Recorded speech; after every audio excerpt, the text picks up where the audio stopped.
Welcome to the ReaderHouse Author Roundtable, where authors from all walks of life come together to discuss the trials, tribulations, and triumphs of publishing their books. I'm Alice Stockton Rossini. Join us here every Saturday night at 8 o'clock, or listen to our podcast anytime on Spotify, Apple Podcasts, Stitcher, TuneIn, and PodServe, just to name a few. The Author Roundtable is sponsored by ReaderHouse Online Bookstore, where independent new authors come first.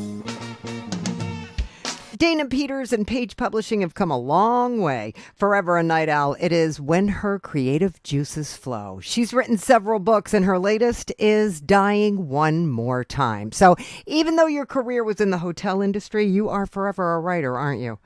All my life. Seriously, all my life, ever since I was a kid in elementary school. But it wasn't until I moved to New Hampshire in 2007 that it all started to come together, and I had the time, and I got the perfect place to write, and my first book came out in 2015. Who did you publish with? Page Publishing. Can't believe Page has been around that long. I know. And I have to tell you, we've grown together. In the beginning, it was a little rough. I was learning, but I've learned a lot from them, and they're great now. I mean, this new book, they've just gone above and beyond in everything that they've done, and putting me in touch with you and a bunch of other things that they're doing for me. But one of the things that sold me, I have to tell you, on Page Publishing, when I talked to their representative, he pronounced my name correctly. And everybody else I talked to did not. All right. How do you pronounce your name? So I write under Dana Peters. Simple enough. Okay. Peters is my maiden name. I'm divorced, but my last name is Frizzell, and nobody seemed to be able to pronounce that. And if I had to tell you more than 3 times, you're not listening. Yeah, so, but the guy that I talked to, and also, too, it was, he called me back late in the afternoon. It was a Friday, no less, and talked to me long after their hours, their work hours ended, and they've just been awesome to work with.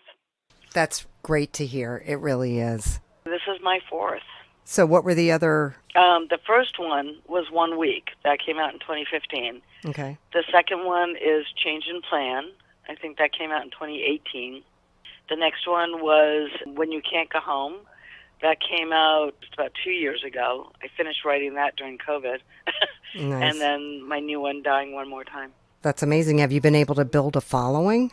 Yes, not huge, but I have a following, and it's been really fun, and word has been getting out, and that was the ideal thing about working in the hotel industry, because my first book actually sort of took place in the hotel that I worked at, which, of course, I couldn't say that out loud, but and my hotel guests loved it, and I still keep in touch with a lot of those folks, and just being in retail and everything, I've talked to a lot of people, and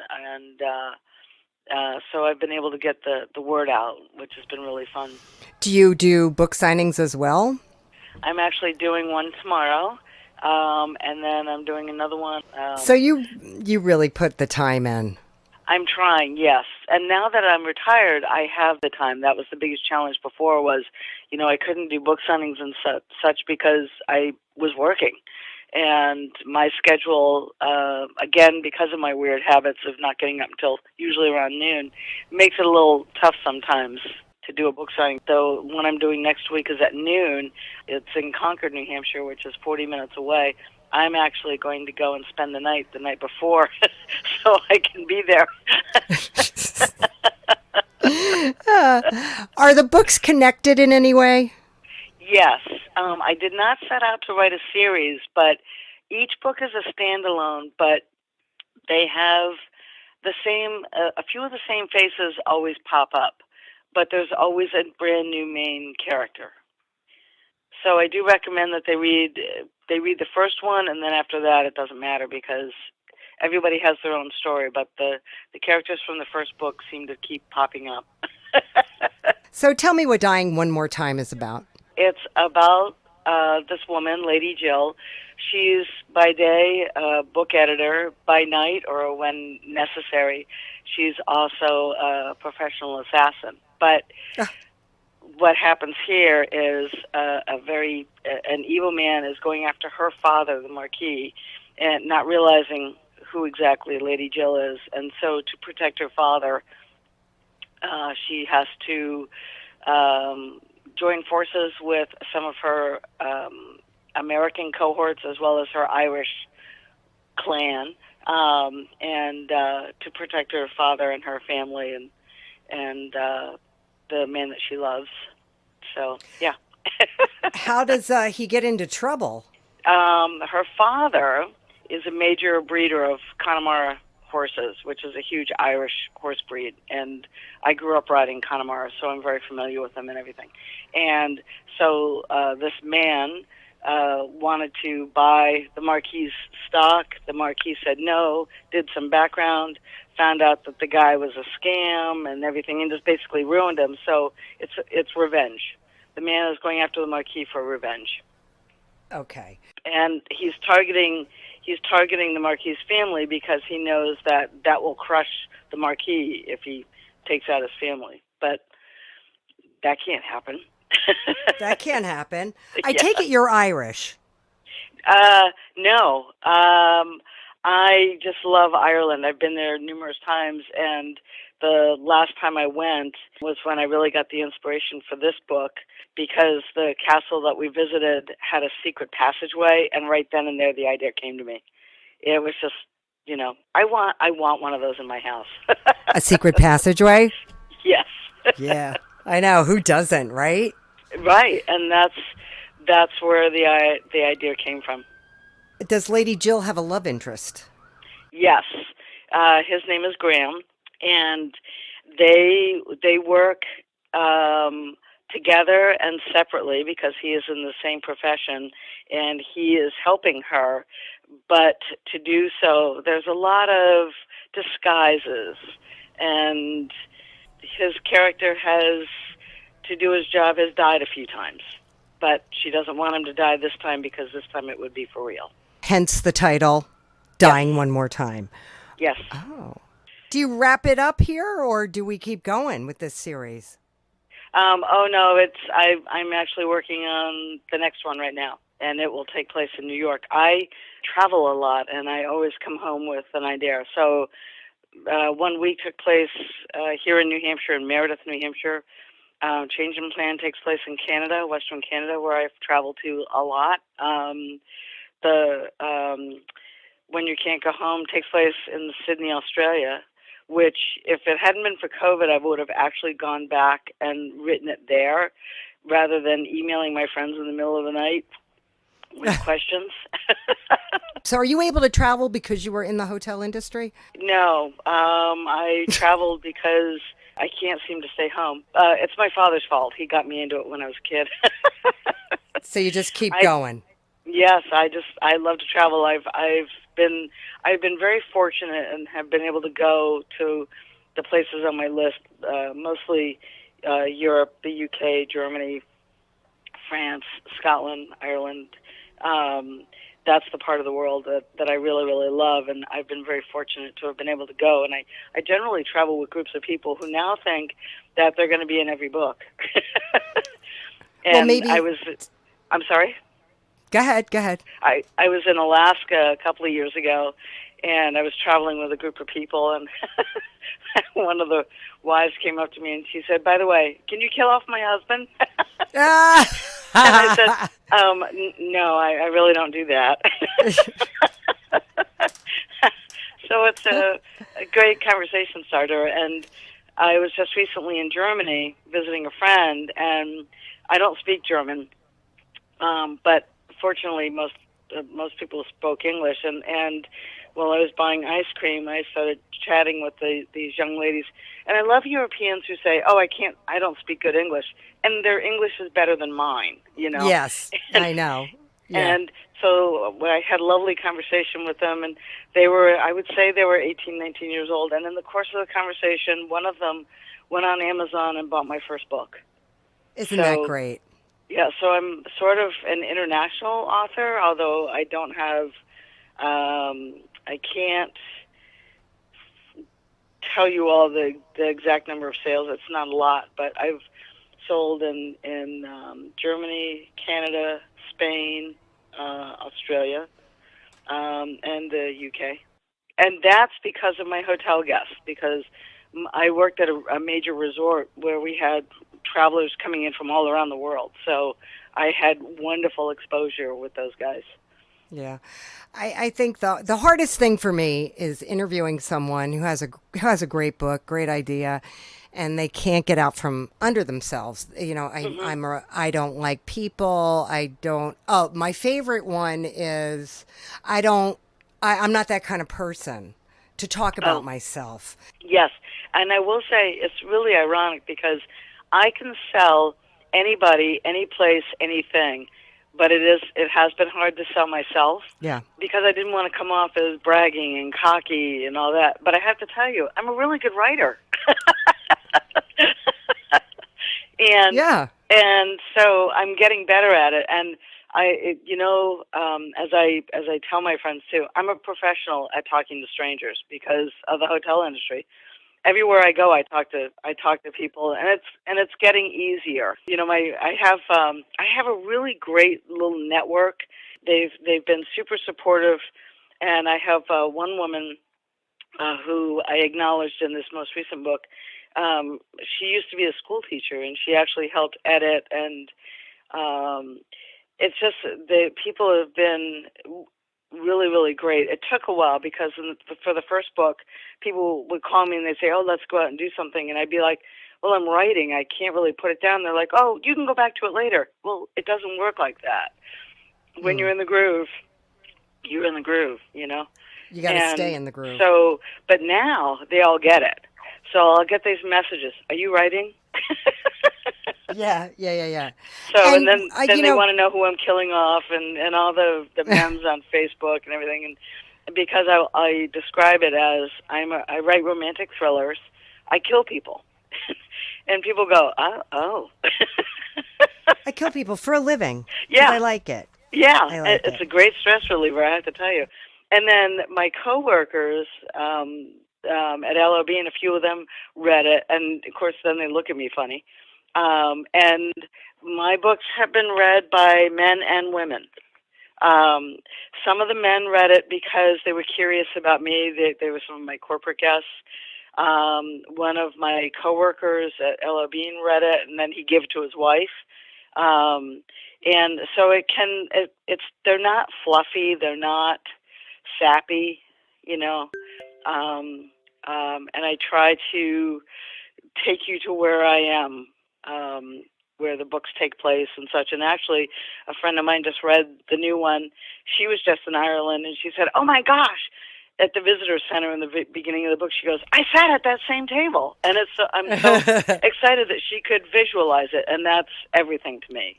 You know, yeah. I think sometimes it's the setting sets more things, inspires me more than the characters might. You know, the setting is usually what starts the story for me.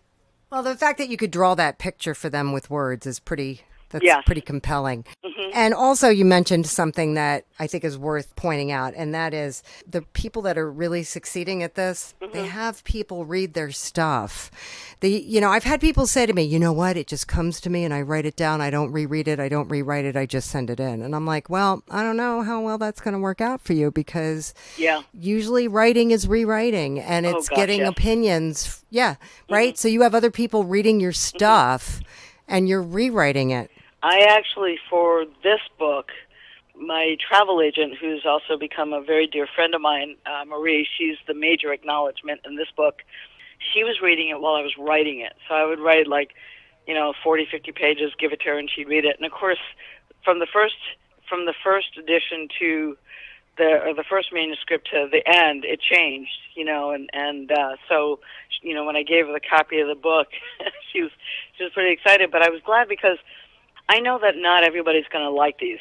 That's just how it is.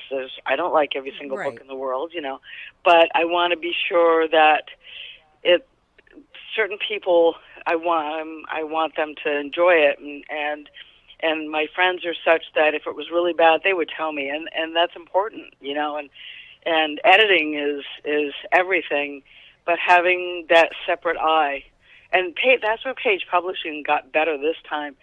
The last few times, they did a good job editing. This time, I don't know who it was, but they started to give me suggestions, which was really, really helpful. And I read a lot of other stuff anyway, so I learn as I go, and my books have gotten progressively better, both in writing and storytelling and such, and I'm super excited about that. Well, good for you. Thank you. It's really funny. A good friend of mine, her son is just a freshman in college, and he wants to write, but he feels like he's under all this pressure to write right now. And she enjoyed telling him that my first book came out when I was 55 years old, and just because life gets in the way and you don't have time to do things, so there's no time limit. You can write at any time, and so, yeah, my message to anybody like that is don't give up.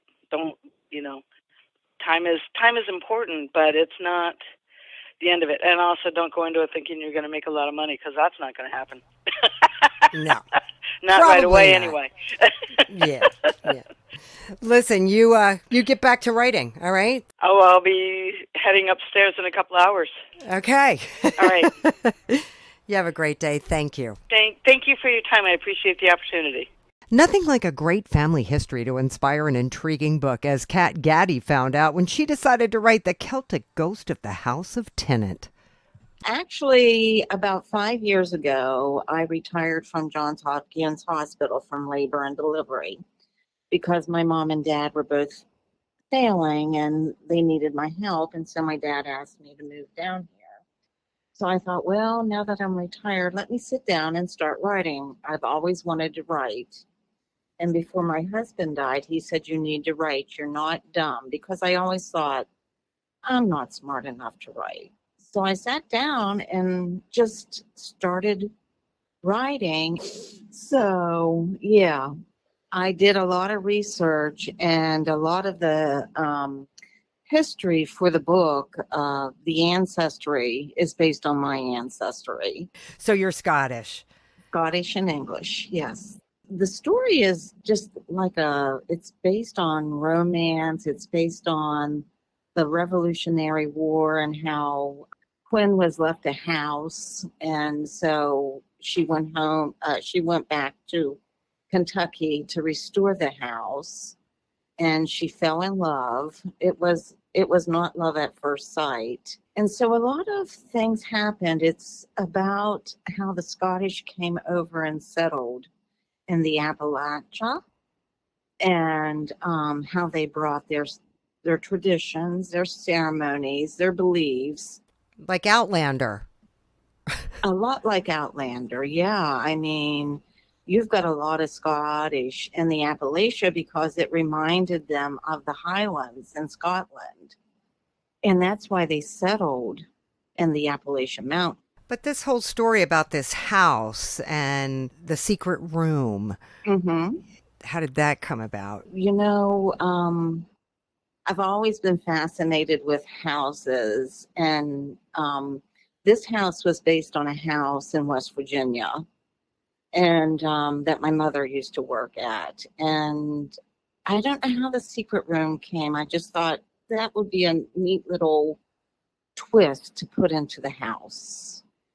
The plot is just the house itself, and the house has a ghost in it. The family that built the house, she was unsettled because of things that happened between her husband and her sister. There was family feud going on, and there was really bad blood. And so one of my little triplets is, she's got special gifts, and she can see the ghost. So that's mainly, that goes into the story about that. The Scottish also, they have gifts. They have gifts of healing. They have gifts of sight. They have gifts of song. So some of my characters have special gifts where they can see in the future, or they know what's going to happen, or they have healing powers. In the second book, The second book, which I'm about ready to finish up, really goes into that more deeply. So Quinn was in Boston Yes, when she found out that this house built before the Revolutionary War was left to her. right. She came from a really horrible, not family-wise, because, her family stood around her, but she came from a very bad relationship. So she went to Warfield to get away from Boston and start her life over. And then she meets the deputy and they fight, but they fall in love. And eventually they do have children. Her sister Piper has a set of triplets and an older daughter, Sage. And they all have this gift. And it's Izzy, or Isabella, I call her Izzy, that has the sight of seeing the dead. So she can see the people who were in this house before. Yes. She sees the good, which Mrs. Tennant, or Old Lady Tennant, I call her in the book. She's good, but she also sees the evil one. Do they find the secret room? No, it is actually Quinn's brother, Finley. He is a detective, and he knew that something was off. And he kept saying, there's something off with this house. There's something off with this house. And she goes upstairs and starts to explore and accidentally finds the secret room. Okay. And the secret room was actually built. It has a passageway, that has a secret panel that has a passageway that tunnels through to the chapel that's on the land. Okay. And that's what they use to perform their ceremonies, their dance ceremonies, kind of like an Outlander. So what's the cliffhanger? You leave us hanging something because you've already written the second book. Yeah, the cliffhanger is after she has the babies, her best friend, Blythe, looks at her and said, "This isn't over by a long shot. We still have more to overcome before it gets better." Okay. And the second story is basically about Blythe and her sister, Fiona. Wow, this is so involved. You really put a lot of detail in here. You built a whole family. Mm-hmm. Your husband was right. You're far from not intelligent enough to write a book. Yeah, he before he died, he said, "You need to sit down and write the book." Because I always loved writing poetry, and I'm just, I like art. And he said, "You're not dumb, just do it." And so that was the best advice he gave me before he passed away. Are you out talking about your book? There are a couple bookstores here on the Eastern Shore that want it, and I've done a podcast through Snow Media. So, and I do post on my Facebook, my Facebook page about the book.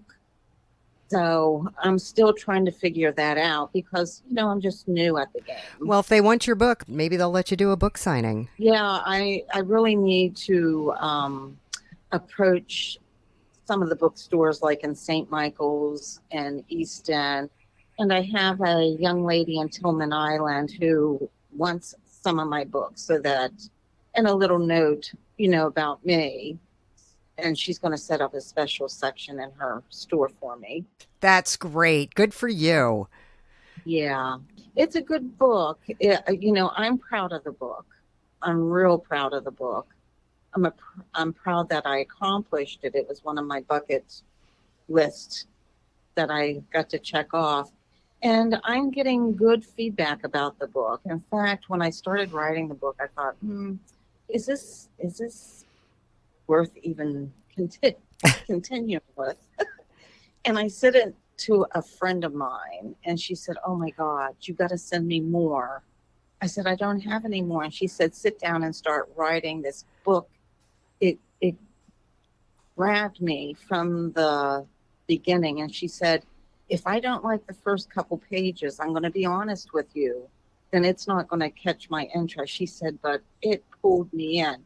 And that's what I'm hearing a lot of people say. Great. The book pulled me in. Well, that you can't ask for more than that. Yeah. All right. Well, Kat, maybe I'll be talking to you again. Oh, I hope so. I hope this book does good. And like I said, I'm real proud of the book. And the second book, I'm even a little more prouder. Well, good to know. Yeah, and the great thing about the book is it's just not drama. It's funny because that's just who I am. I put a lot of humor into it, a lot of some drama, some sad, some like, oh my God, I can't believe that's happened. And, it's towards the end, it's edge of your seat kind of. Excellent. All right, Kat. Well, keep writing, baby. I will. Thank you very much. It was nice talking to you. Grace Boykin had a wonderful experience working at the Florida Deaf and Blind School. It also gave her an idea for a compelling book entitled Deaf, Blind, and Tragedy. Now, part of your book also deals with a real-life family that you came into contact with, correct? There was 2 twin girls that were born blind, and then the son was the oldest, and he was born deaf. Mm. And the parents had such a love story, but during their process of having children, they learned about the Usher syndrome. And this was in the early 1970s, and it's caused by unaffected parents with the most common effects hearing and vision. But their syndrome was undetected for many years by the parents to find out just what caused it. And they went through a series of tests and doctors to learn it was the Usher syndrome. And that's 2 mutated genes that the father and the mother had that came together, and they learned that is what caused the deafness and the blindness in the children. And then at age 11, the boy at a baseball game is running, and all of a sudden he starts stumbling and he becomes blind. And so now he is deaf and blind. And the girls realize that they're going to go deaf. And the parents feel a lot of guilt, and they have marital problems because of it. But then love conquered all because they were definitely soulmates. And then there were caregivers that helped through their early childhood at the home, but also worked at Florida Deaf and Blind School as teachers and the caregivers of the 2 children. And they go on a trip to Breckenridge, Colorado, and they rent skis to go snow skiing for the first time in their lives. And the boy decides he just took to it like rice on gravy. And the girl, she stayed on the beginner slope. He went off on an intermediate slope and ended up on a advanced slope and was gone for days. And so the ski patrol were looking for him. His parents flew in, and they tried to find him, and the police were called. Interrogations began, and he wasn't found for many, many months. And I'm not going to give the the ending, but it's pretty interesting. But this is the part of the story that you created. Yes. So he was gone for many, many months, and there's a suspicion that this was by no accident. Right. He might have been kidnapped or... Yeah, there were 3 boys on the slope at the time, and they were acting peculiar. and very different. And so the ski patrol saw them, but they never found them. And so that's where the questioning began to think that they were involved. But you soon find out they were not involved. So you wrote a mystery. Yeah, it is somewhat of a mystery with a lot of truth. It's interesting. The boy in your book, in reality, his life turns out all right, doesn't it? Yes, and the boy that went deaf and blind, he actually found his niche, and he became a taste tester and was world renowned in tasting and worked for a food company. Isn't that something? It is. That's a really good lesson for all of us, right? You think it's the worst, the worst possible thing happens, and it isn't necessarily the worst possible thing.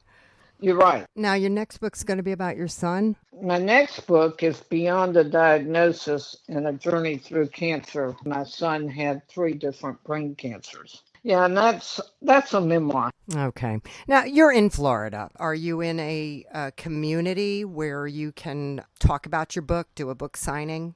Yes, it's a very small community, and I really have to go into Pensacola or go to Mobile, Alabama to do it. Well, do people know you there? In Mobile, yes. And my first book was The Southern Hunt. All right, so you wrote a book before this one that was published by someone else that was based on where you grew up in Alabama. That's true. Oh, so did you do a book signing for that one? Yes, several. Oh, so now you can go back with this one. Right. And I lived in Clearwater, Florida for many years as well. So you've got places to go where you can talk about your book. That's correct. How do you go about setting up your book signings? Well, I was just at the LA Book Fair in Los Angeles and had a booth there and sold quite a few books and also gave some away. And marketing there was a lot of fun. How did you find out about the LA Book Fair? Online. And then I'm going to hopefully go to the Miami Book Fair coming up in November. So did you go online and look for these book fairs and then just get your stuff together and go there? Yes. And another friend of mine that's an author went with me to the LA Book Fair, but she lives in Portland, Oregon. That's great. So this is what you do now. You write and promote your books. That's correct. Well, Grace, good for you. Good for you. Thank you. All right, Grace. Well, thank you so much. Well, thank you. Erica Moseley hasn't had the smoothest ride through life, but despite all the difficulties she's had, she keeps moving forward, and her book, Crazy Enough to Believe in Me, tells us how. So what happened, Erica? I ended up getting incarcerated as a youngster, and so, with all that time, I ended up like writing a lot, writing poetry, just kind of journaling, and then I was like, you know what? I think my story could actually be like, in a book or a movie or something like that. The things I survived, the things I've been dealing with. I was like, that sounds it could be a movie. So I started like really just putting that to, putting that on paper. So while you were in jail, you really, really started writing. Yes. With that type of time without the distractions, yeah, definitely. What happened? So, I was, as a child, some of the experiences that I had, did a lot of damage to me mentally and emotionally. And I had a lot of anger and resentment and things that I carried around. And, I was hurt and I was traumatized. And in my state, I ended up pretty much acting out and hurting other people, and it's like not necessarily, it's not an excuse, it's just the facts. It's how my experiences affected me. What happened to you as a child? Basically my parents and a lot of my family ended up getting into some serious drug addiction. Oh.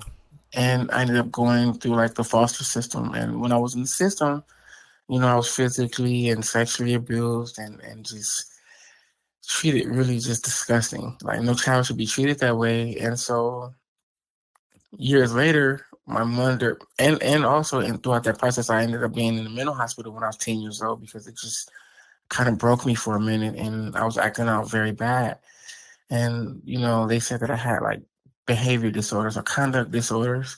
And instead of trying to deal with or see what was causing my behavior, they just treated my behavior or diagnosed my behavior. And so, I ended up being heavily medicated and going to mental institutions and stuff like that. And then by the time my mother was sober years later, I went back into her custody, but I came back so messed up that I just gave her hell. And I had a lot of resentment and anger towards her and just towards life. And, I ran to the streets and I got in a lot of trouble and hung out with the wrong crowd and got myself, in the system. Why did you go to jail? So when I was 17, I ended up hurting and robbing two people very badly and robbing their home. I had a weapon. And by the time I realized why I was behaving the way that I was behaving and why I was so messed up, by the time I was able to like process my childhood and process my experiences and articulate it, it's almost like it was just too late. I already threw my life away. And people who had given up on me and thought I would never amount to anything. And so, at some point, though, like in my late 20s, I started pretty much questioning things and trying to figure things out. And I told myself, you know what, I believe that I can turn it around. Like, I can acknowledge everything that happened now and take accountability for my actions. So I also believe that I can turn things around. And I did. And that's why I titled my book Crazy Enough to Believe in Me, because no one else believed in me. I was the only one that started believing in myself. I was the only one that felt like I could take my life back. That is just so true, though. You are the only one who can take your life back, but it's so hard to do when you don't have a support system. I know. And so I just think I'm thankful for like the different therapists that I encountered or cross paths with. And just the fact that I ended up having the ability to just use that time to think and question everything that I've ever been told and question like what my purpose is and just tired of the way my life had been going and tired of allowing my past experiences and things that people have said about me to dictate my life. Because at the end of the day, I'm like, the only one I'm hurting is me and any innocent other person that I come across that I hurt that's collateral damage. And everyone that I'm mad at, they're living their lives all hunky dory. I was just like, nah, no more of this. So at the end of the day, there's going to be another book because in the book, I just talk about the different changes and the things that I've learned and the things that I see now and how I'm trying to be a living amends and how me and my mother worked on our relationship and things like that. And so I was born Eric Moseley and now it's Erica Moseley. I've transitioned. When did you transition? How long ago did you do that? So I started in 2018. I started with like, the medications and stuff like that, the hormone medication. And then in 2022, I've actually had surgery. So how do you feel? I feel good. And it's funny because I feel like it's still a work in progress, even though it's been some years already. Yeah. But I feel pretty good. I feel grateful that I not only, like I said, took my life back, but that I started being who I am. Because a lot of those issues as well, like growing up, was having to kind of suppress my sexuality because it wasn't accepted. And so, that's another thing that goes into the book as far as when I just realized who I am and don't care what anyone thinks anymore. So you feel the fact that you were born a man, but you knew you were a woman, played into all of the things that made it difficult. Yeah, because I was trying to portray some tough person or who people thought I was supposed to be. And that causes frustrations as well when you know that people are not going to embrace you as you are. But as a kid, it's kind of hard to process those things and you start just acting out and no one knows why. But chances are, if a child's acting out, there's a reason why. But some people don't stop to ask the right questions. They just judge that person, say they're hyper, give them medication, they have ADHD, or they have some behavior problems. But no one wants to get to the root of it, and that does more harm than not. But I also talk about how Because, society gave up on me and gave me a life sentence in prison as a teenager at 17 years old. And so, You got a life sentence? yes. And so in the book, I talk about how because of laws that passed that said juveniles shouldn't be sentenced the way that adults are, I may have a chance to get out. So in the book, I never actually get out yet. And so the second book is going to be the end of the prison experience as well as getting out. And so there's a lot more, and a lot has happened since that book. Like my mother passed 4 months ago, there's a lot more that's happened, so there's going to definitely be another book. I mean, I'm going to write many books, but there's going to be another book that continues from where the book was. Like I kind of purposely left people in suspense to try to just, establish myself as a writer. And then, people are going to want more when they see the story. How many years were you in jail? From 17 to 42, so 25. That's unbelievable. Yeah. That's our country. That's if you're a juvenile, there's no excuses. I committed violent acts, and so in our country, if a child commits violent acts or adult crimes, they will try them. Some things are starting to change. That's why I was able to get out, but they will try them as an adult and send them to prison with adults. Was there anything positive that came out of that experience? Yeah, I would say the time to think, and then I would say all the therapy, and then all the classes, and self-help, things like that, and all the books that I read. I was away from the distraction of toxic people, family and people that didn't believe in me. I was able to actually, as crazy as it may sound, I was able to figure out who I am and figure out what I want to do more inside of there. As bad as that environment is, as violent as it can be at times, I was able to pretty much take more control of my life in there than I ever was out here. And so something good did come out of it, as crazy as that may sound. You do have a story, I'll tell you that.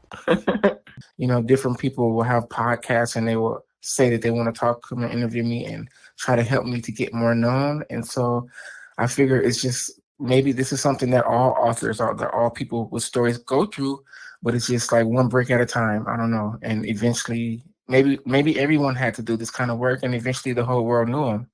And that's my thing. I feel like the reason why I was spared, the reason why I was survived, is to tell my story. I don't think there is nothing else. It's just to tell my story and to show people what we're capable of, be just another example of what we're capable of overcoming and the strength that's inside of us, and that we don't have to become who our environment says we have to be. All right, Erica. Thank you. Okay, thank you. It was nice to meet you. Thank you. We hope you enjoyed this edition of the ReaderHouse Author Roundtable, where authors from all walks of life come together to discuss the trials, tribulations, and triumphs of publishing their books.